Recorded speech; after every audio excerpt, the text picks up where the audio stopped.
Hey guys, and welcome to my top 10 products, which are just the top 10 products that I've used months, so the ones that I probably use on a day-to-day basis, or I reach myself for most. I keep an ongoing list of these products. This is January, so it's the first one. Usually this video would go out on the 7th of the following month. That way I have enough time to, the last day of the month, go through and think, okay, which products have I used the most? They can either be products, or they can be apps, or websites, similar things like that. So I keep an ongoing list on a sales book like this. And so this here's January's, which I have right here, just to go over. And that's just how I keep track to make sure, okay, yeah, these are the ones I've used before in case, okay, something's changed about it. And they range. I mean, some things can be, some might be beauty products, apps, websites, books. So yeah, this is just, so it can be a variety of different things. So this month, the first product that I'm going to talk about is my planner.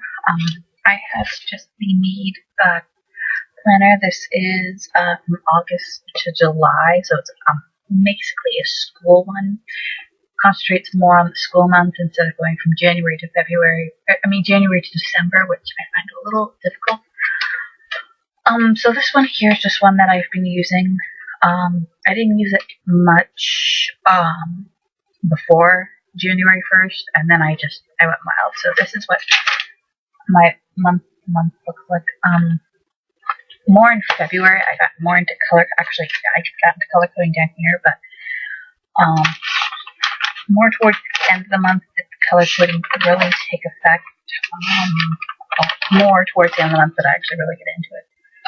So, like, I do little things like when to post videos or reviews or blogs, which I haven't always gotten around to because I have been busy. It's a new semester, and that's how I got to keep track of school assignments, school events, things like that. So this has really, really been a good friend of mine that I've adored. I will see if I can find another one for next year.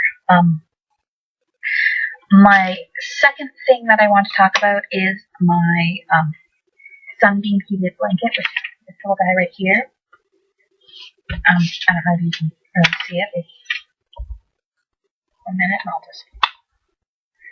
It's a red and black one.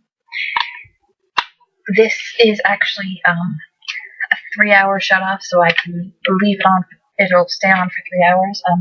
I don't have it plugged in right now because I'm over here, and I usually leave it on my bed. It has a little plug like that. I usually leave it on my bed for most of the time because that's where I use it. Me and my mom actually found that if you put them between, like, your blankets, it'll heat up your entire bed, which is really nice. So it keeps me warm when I go to bed. Or I'll lay it on top of my bed, and that's when I'll be sitting in my bed reading or doing my homework. Or sometimes I curl up in it if it's gotten really cold. Like, it has to last a little while, so I do that too. But the 3-hour shut off is a nice feature, so that way I know nothing will happen. The next two are technological presents that I got as Christmas presents. Well, technically Boxing Day presents, but and I've really gotten a lot of use out of them. They won't be mentioned again unless something switches. I have to get a new update or something. But the first one would have to be my Kobo Arc 7, which is right here. I'm always on it. It's a little smudgy-wudgy because, like I said, I use it a lot. I probably am on it almost once every hour. I'm doing something on it. It's really a good go-to thing that I like using. So, and it connects into with my other one. Right now I just have, actually it is a LifeWorks. I got the denim case separate that had a little hole for your camera if you had a camera in the back. Mine doesn't. And I got my FitBit Flex As you can see, it's going off, and that just tells you how many steps you've taken. It's not something that I really have to worry about. I mean, it buzzes to wake me up. It buzzes when I take the number of steps. It coordinates a lot with the website. It has, actually, this is basically its wireless connector, and basically that's it. You wear it. It tracks your sleep patterns. It works more with the app, but I wanted one that I didn't have to think, okay, this is the goal and this is how many steps I've left. That just aggravates my stress and my anxiety, and it's like, no, I don't want something like that. So that's why I got this one. Now, my last 6 are actually apps. Well, they're more apps than sites, so they have an app and then they have a site, or at least what I consider that way. The first one is, I don't know if you guys have heard of it, but Spotify.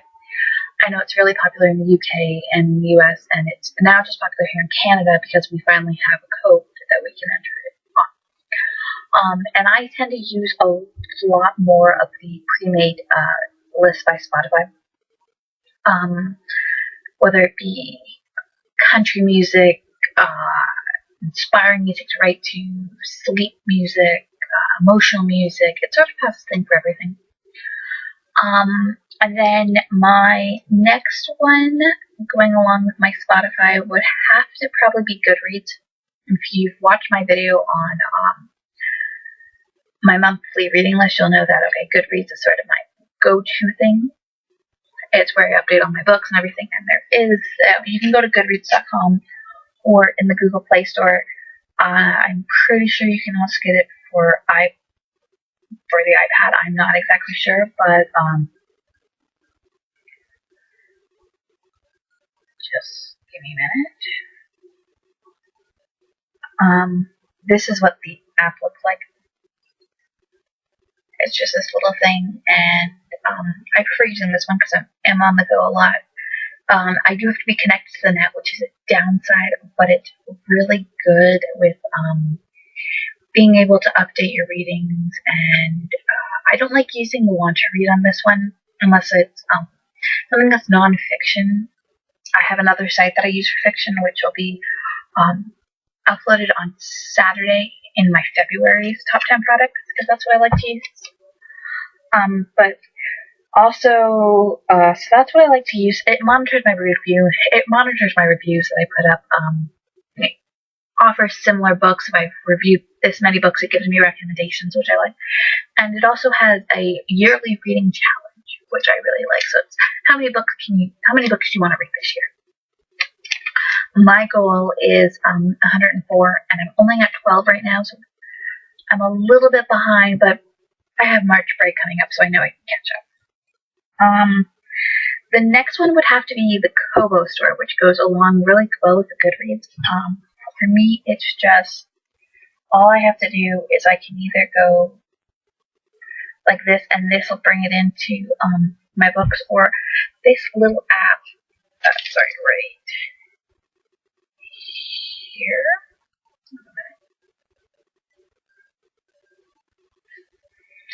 Will bring me to the Kobo Store, and I can do all of my book purchases from here. You can also get this for your computer as a program that'll run off your computer and do it, and it'll sync this tablet with whatever books I'm reading from the Kobo Store that I've bought, and to my computer and to online. So I sort of have a large access to it. So that's what I like, because if my tablet's charging and I want to read, it does take the battery a long time to charge, which is a downside, but I know I can still read it no matter what. And also I can get coupons and things like that. That really gives me a good go-to. Next would have to be my FitBit app, which it's basically done through, you wirelessly connect your Fitbit, and then it goes to a dashboard, and then your dashboard hooks into this one. And this one you can also use with Map My Run, MyFitnessPal, which I'll talk about next. And it's sort of just, your go-to fitness app, I wonder.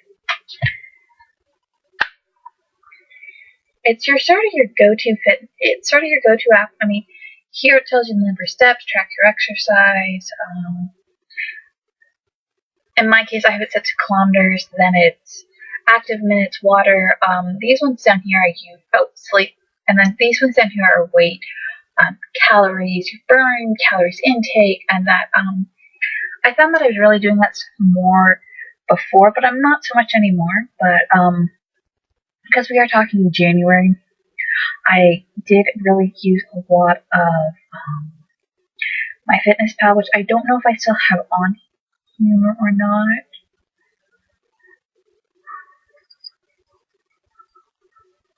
No, I guess I took it off. I tend to do that though. When I know I no longer use an app, I sort of remove it from my thing. And the final one actually is one that I don't sort of use as often anymore, but I still do. Something that I used to do to start my day or end my day. It's called calm.com, as in CALM.com. And I really did like this one. It's a little sound thing like this. You can choose. You can choose like your background, and it releases sound. Actually, I have it on mute right now, so that's cool. And then if you go down here, it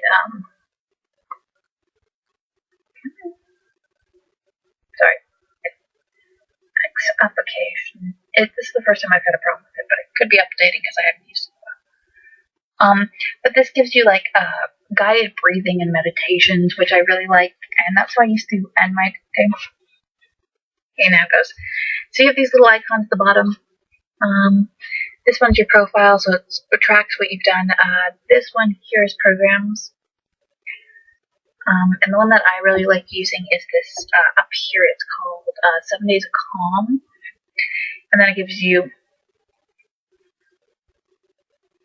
it's still loading. And then it gives you 7 days of seven different ones that are 7 minutes, and that's what I really like. So it's something quick I can do. Calm is also just 5 minutes. So this one, second one, and then if I go back, I have my timer. And it lets me pick my setting and my timer and everything like that. So it's just the relaxing sounds. This one I actually found out through school, so I really do enjoy it. And then so that's my top 10. The calendar, heated blanket, my Kobo Arc, my FitBit Flex, and those 6 apps that I really enjoy using. So the 10 list will be listed down below, and don't forget to check out the February's video coming up Saturday. Okay, talk to you guys later. Bye.